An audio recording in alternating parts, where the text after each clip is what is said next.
There was meddling in the Swedish election, but not by Russia. This was an inside job. Frankly, the results, though, of this election is odd. A tie between the different political blocs and the Sweden Democrats, although they gained a bit, still only the third largest party. And this nightmarish realization that we are going to get another 4 years of more of the same.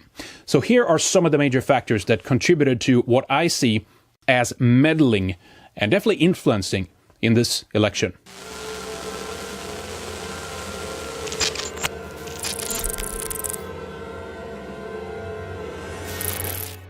1. A Danish independent election observer, Mikael Astrup Jensen from the OSCE, Organization for Cooperation and Security in Europe, called the Swedish election the most undemocratic he has ever seen. Jensen, who is from the left, Denmark's Liberal Party, has been to Russia to observe the elections there, but said that Sweden is well below the European standard, worse than anything he's seen. Why? Well, for a number of reasons. Let's go through them quick. Reports have been coming in from all over the country about polling stations that are missing ballots. The voting method is retarded in our country. In Sweden, there is a ballot paper for each party. In addition, the parties themselves must ensure that the ballot papers are printed and distributed. Some parties send them home to the voters. Others stand at the polling stations, shoving them in the hands, literally, of people. But there are also ballot papers in boxes at the polling stations. If you don't have a ballot paper from home, it's very hard to hide which party you're voting for. They have the party logo and the name, obviously, on them. So what you pick is visible in front of everyone. Far more reasonable countries have a single ballot and then you check the party that you want to vote for there. In Sweden, it's supposed to be private, but it's really not. This is the vestiges of a high-trust society and respect for each other. A good quality, but this is not a reality in our country anymore due to the polarization in the political landscape and the kind of division that mass immigration brings to a former homogeneous society. But this has most likely caused some people to not be able to vote for the party that they really wanted to vote for. Might sound strange, but think of it this way. Conformity is strong in the Swedish psyche, and the shaming of nationalist parties is a form of coercion and election influencing. Whether you heard of it or not, the ongoing witch hunts, literally, of some nationalists, exposing them in papers, having media showing up at the door with cameras, in their faces, etc. It's clear that the pressure from the mainstream media establishment will cause some people to think twice before they vote for something like the Sweden Democrats or Alternative for Sweden. For highly conformed individuals that are afraid of getting, betrayed by their family, stabbed in the back and frozen out by friends, neighbors, and relatives just for having a differing political opinion, this might simply be too much of a risk for them to take. So they are not true to themselves, but they conform. So this is a way that the status quo police is controlling the population. It's influencing, it's meddling. The election observer Mikael Astrup Jensen was in Malmö on the election day, where he saw how volunteers from various parties stood outside the polling stations, tried to push the voters to take their ballot papers. Jensen said, "We have to send the sharpest signal to Sweden that they need to introduce rules like those in Denmark and most other countries. The OSCE has called for reform of the Swedish voting process. The EU Commission has criticized the Swedish electoral system. Following the EU criticism, the government has proposed that ballot papers be kept in a special place in the polling station." Also, another negative side effect of ballots lying around in the open is that some undemocratic people have taken ballots from one or both nationalist parties and thrown them away. Dishonest and ultimately illegal actions, but these people think that they are saving the world from Satan. So, it's okay to do whatever it takes to stop bad people that are concerned with the direction of their country. So, a lot of testimony have surfaced online on Facebook and on Twitter of people sharing their stories of Sweden Democrats and Alternative for Sweden's ballots not being present at the polling station when they show up. Several videos and photos of hidden, disposed, and thrown away ballots have come to light, and we don't know how many more that simply were not photographed or not filmed. Facebook posts by local politicians describe how they had taken ballots from the Sweden Democrats and AFS, Alternative for Sweden, and disposed of them illegally. These people are admitting to such behavior, and they need to be investigated and, of course, prosecuted if this is true. Let's talk more about some of the other points here. 2. Reports of people threatened at polling stations. One example, a Sweden Democrat chairman in Nynäshamn, Emilia Urpana, was threatened to have her, quote, head bashed in and, quote, murdered by 2 intolerant migrants who threatened her due to her political leanings. She was called a racist and a bastard, and as they threatened her, they started to take swings at her, and as she is pregnant, and she was actually afraid that they would punch her in the stomach. 3. Tribal voting or collectivized voting organized by a single ringleader. In several places around the country, people have observed that immigrant Muslim men have handed ballots to their wives and others in their local community and directing them where to go, what to do, and ultimately who to vote for. Now, this is illegal in Sweden. We expect each man and woman to make up their own mind about who they want to vote for and not be told by a single person who to vote for and what to do. In another case, a helper, as they call them, had shouted a name of a specific party to get the larger group that he was directing to vote for this party. This is more of a tribal attitude. This is a new phenomenon in Sweden where we are accustomed to, of course, expecting that each individual think for themselves and make up their own mind and vote for who they want to. But this is a new and exciting, spicy and vibrant development in our country. 4. Dual citizens get to vote. In one specific case, there was a TV report made by a Turkish channel that 50,000 Turks no longer living in Sweden took part in this election. Dual citizenship is allowed in Sweden, so Turks no longer living in the country went to the Swedish consulate in Turkey to vote. And same thing happened there with these ringleaders. Representatives from the Center Party and the Social Democrats of Turkish descent were on location, telling the Turks to vote for the party that will keep the borders wide open in Sweden and make sure that our country continue to be a country looking out for foreign people's interest and ultimately being focused on saving refugees. Here is a clip from that report. Many people in the Turkish town of Kulu are getting ready to celebrate and to vote in the Swedish elections. Tens of thousands are eligible to vote in the upcoming Swedish local and general elections. And the honorary consulate here has set up a polling station for those who have returned. In a nation that may no longer be the most welcoming in Europe, Turkish candidates have the potential to defend immigrant and refugee interests. As a consequence of immigration, there is a rise of Islamophobia and racism in Sweden, unfortunately. As a party, we have a strict attitude against racist opinions. Mikael Yüksel from the Liberal Central Party and Sultan Kayhan from the Social Democratic Labour Party greet Swedish Turks worried about increasing problems a continent away. Racism is rising. The candidates need to solve this problem. Before there was not much, but now it is on the rise. The pro-immigrant Social Democrat Labour Party dominates Swedish politics. I don't think it's time to be afraid. I think it's time to be brave. And I think it's time to realize that every one of us can have an impact. These candidates say they carry a legacy of acceptance and peace, and they'll need every vote to ensure immigrants and refugees there get the recognition and support they need. It is the obligation of a humanitarian superpower, which they call Sweden, to let anyone in that wants to come to Sweden, to become Swedish and benefit from our generous welfare system. 5. Many reports of people that showed up to vote and they have already been checked off in the electoral roll, the voter registry. In other words, their identity documents have already been used to place a vote for them ahead of time. So they are not allowed to vote. They are turned away.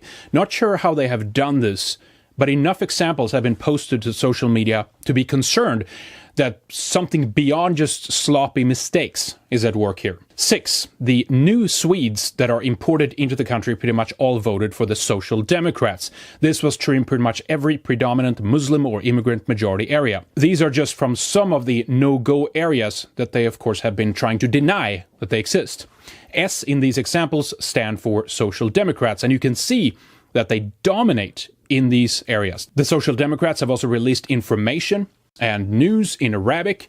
On, for example, their Facebook page, they inserted propaganda about the other parties, primarily concerned with the nationalists, of course. The person writing it had actually ties to ISIS as well, Expressen reported. The Social Democrats, the left, and to a certain extent, the Green Party, they are seeing a large immigrant number as their key to continue to maintain political power in the country. They placate to their needs. They tell them, we'll do whatever you want in order to get their votes. And at the same time, the Islamic community are using these politicians.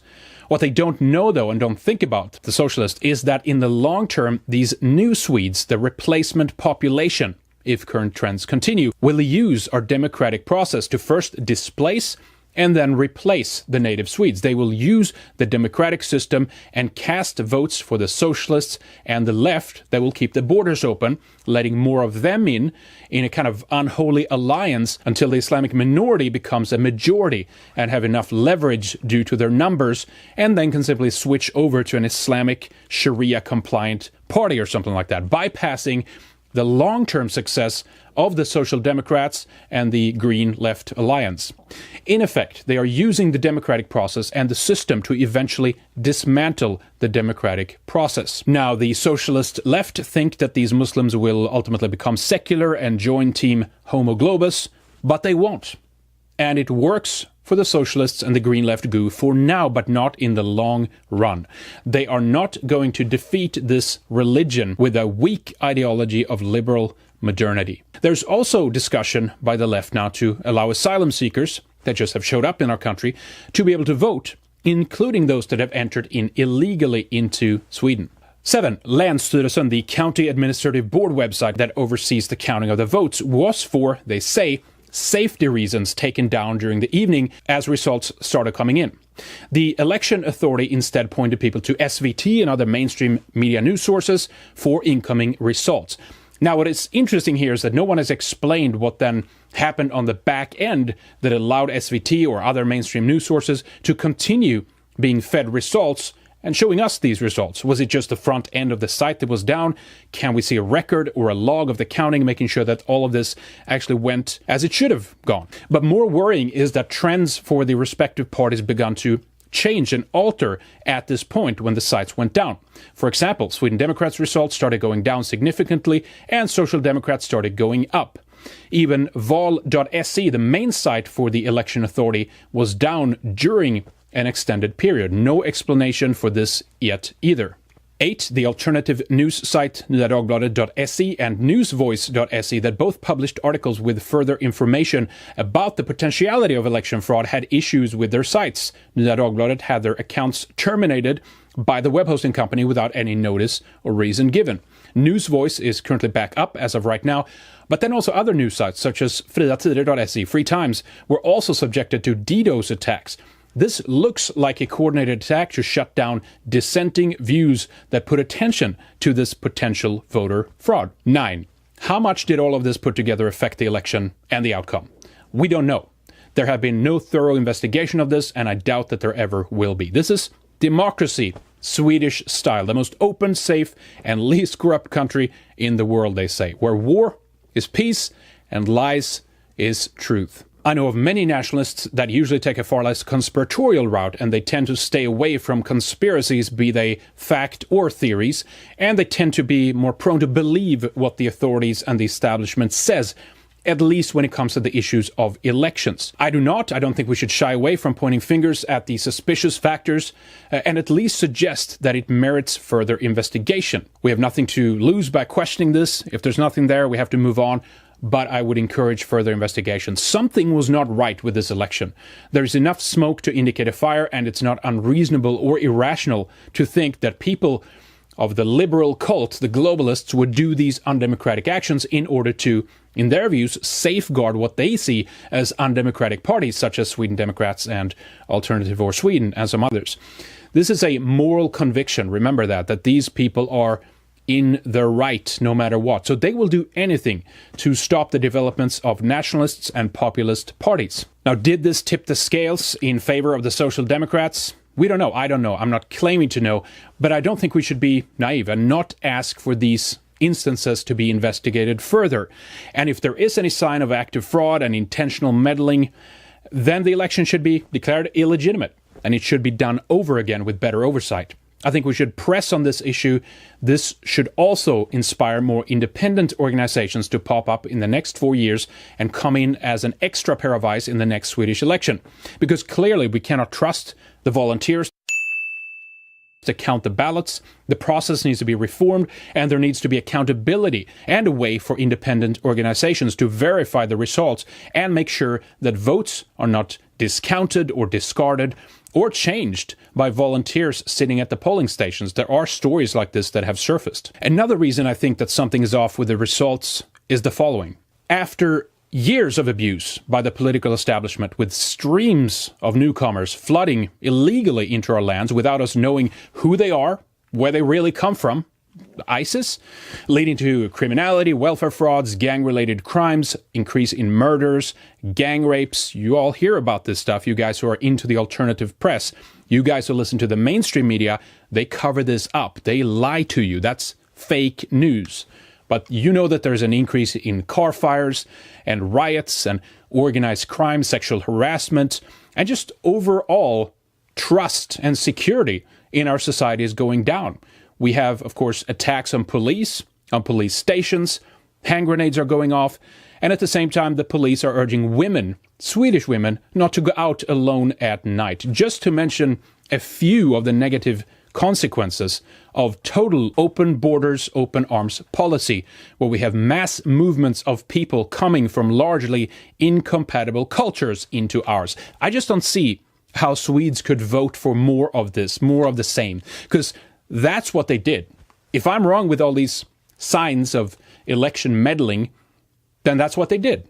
They voted for more of the same. I trust that the establishment and the deep state would play dirty for sure, but that my people are so asleep and so naive that they would refuse to think of the future that they are leaving for our children, and refuse to look at the reality and the development trends and what 4 more years of the same stuff actually would mean. I mean, that is truly mind-blowing.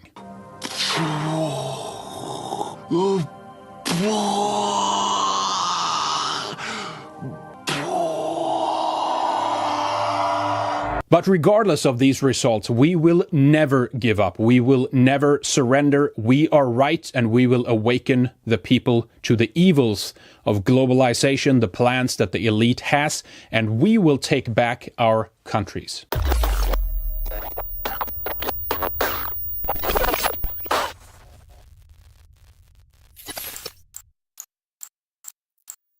Thank you for watching. I'm Henrik. Bookmark redice.tv and get a membership at redicemembers.com. See you later.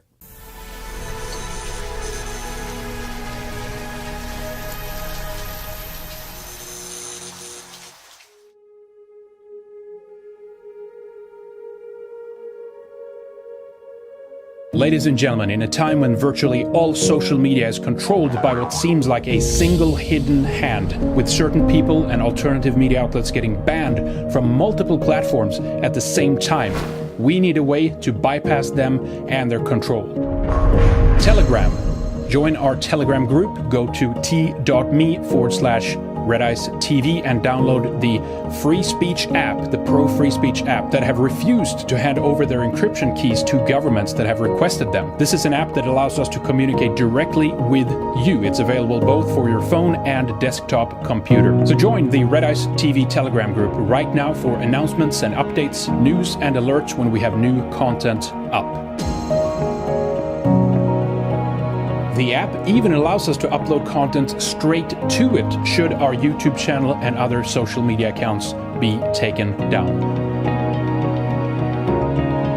So join our Telegram group and allow us to have an unfiltered, uncensored line of communication with you. Join our Telegram group. Go to t.me/RediceTV and download the free speech app. Telegram.